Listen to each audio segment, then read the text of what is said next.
The mother had taken her little son to the supermarket. And while they were coming out, there was one big jar of sweets.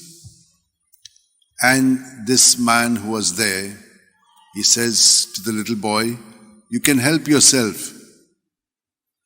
The boy refused to. Mother said, "Why don't you help yourself? He's telling you to have some sweets." He shook his head. He said, "What happened? Sweets are given to you." Then he says, "Come, come." And he whispered in his mother's ears, "Mama, I want him to take the sweets and give it to me." Why? Because my hands are small. His hand is big, so I'll get more sweets. My dear sisters and brothers, we all want more, isn't it? But who is going to give us? Our hands are small. God. God has a big hand and He gives us lots. But then we are not able to contain what He gives. So He gives it to us in that measure that we need it. And so here are all of us. We have all been blessed. There's no one who is not blessed. But it depends on how much you are willing to take. I'd like you to look at the first reading. You know,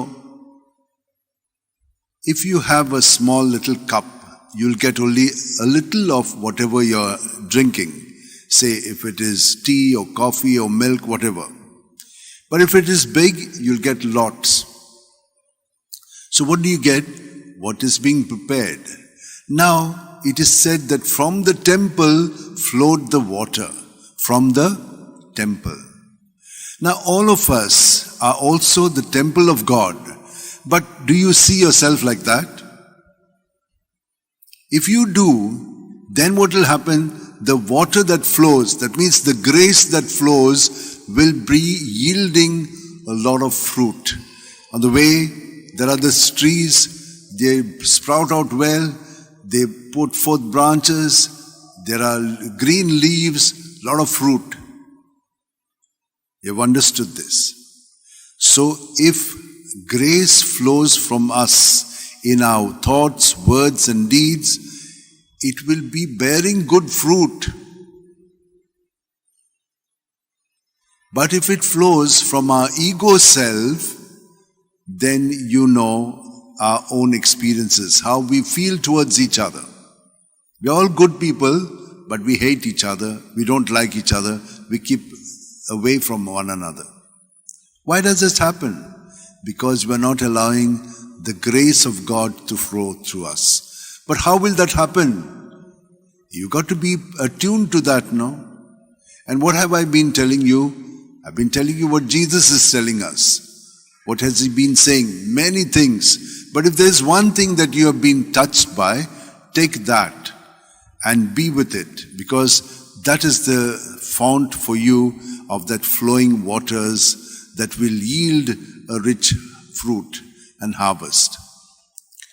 So for me, it was always, abide in me as I abide in you. Remain in me as I remain in you.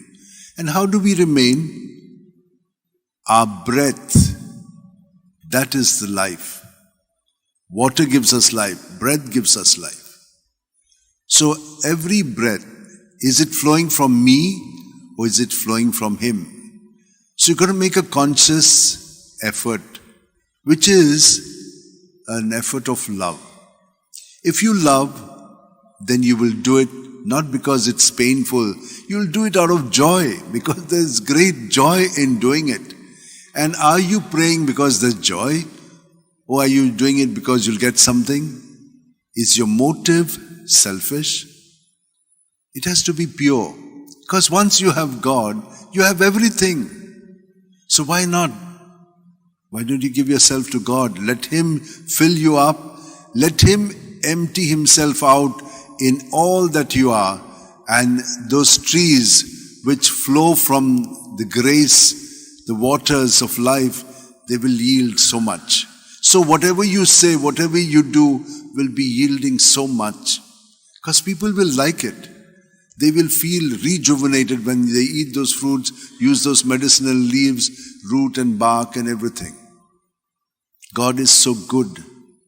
And so we will all be good. Would you like to try that? The readings of the day, today these readings of the feast day, but the readings of the days are also beautiful. Why?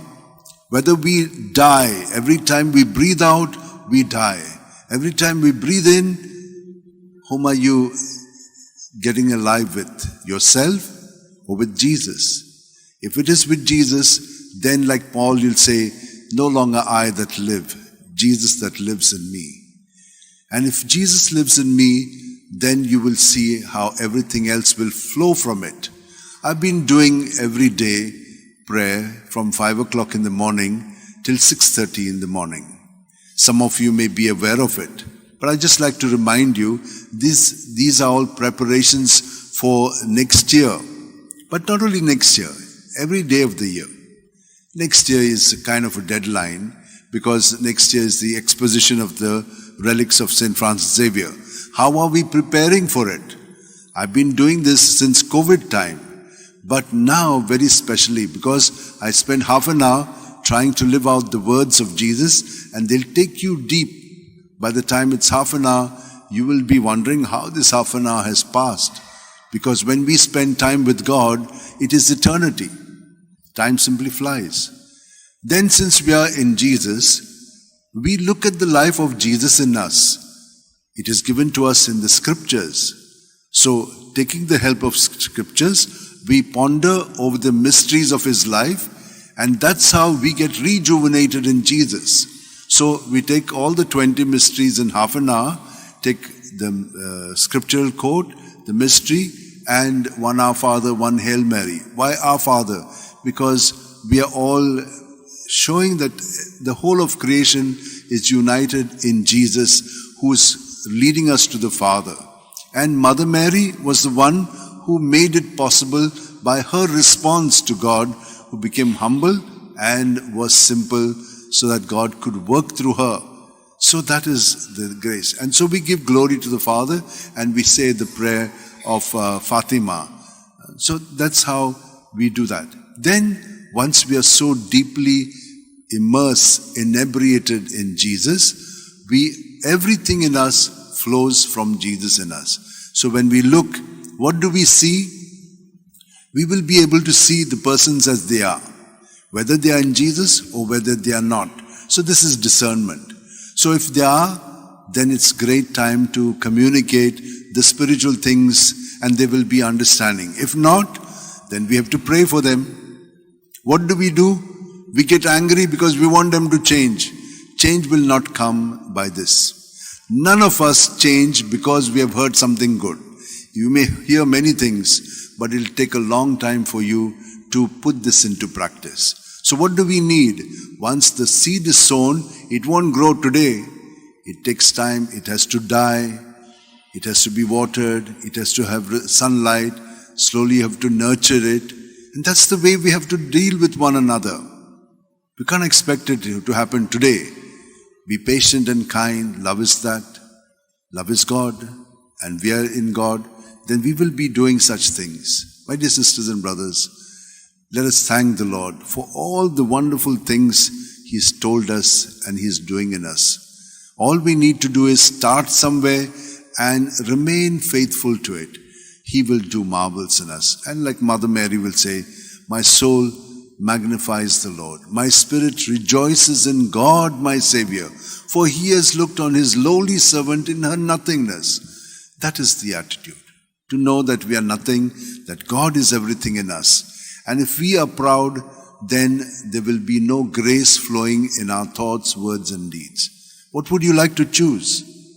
Let us spend a few moments. Every breath you take, you're filled with Jesus. Be aware of it. Every breath you breathe out, you empty everything out in Jesus. And you'll see the Lord will bring about a transformation.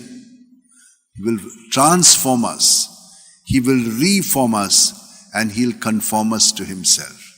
Try that out. Place your hands in your lap. Keep your back straight. Close your eyes.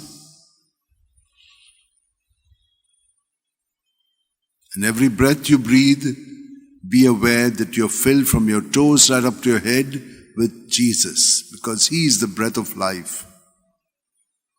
And every breath you breathe out, everything is in Jesus, like how water, when poured in a dish, has all the contents of the dish in itself. Pour it out. When you are pouring out your breath, you're also emptying all that is there within you, the good, the bad, and the ugly. And when you give it to Jesus, the Lord cleans it up. The good things He gives it back to us multiplied. The bad things He takes away. And in its place, He places His goodness in us. So be recipients of His goodness at every breath you breathe. Especially when you remain aware of Him, present to Him. Then from your inside, where He dwells, will flow the living streams and bear fruit in all that you think, say, and do.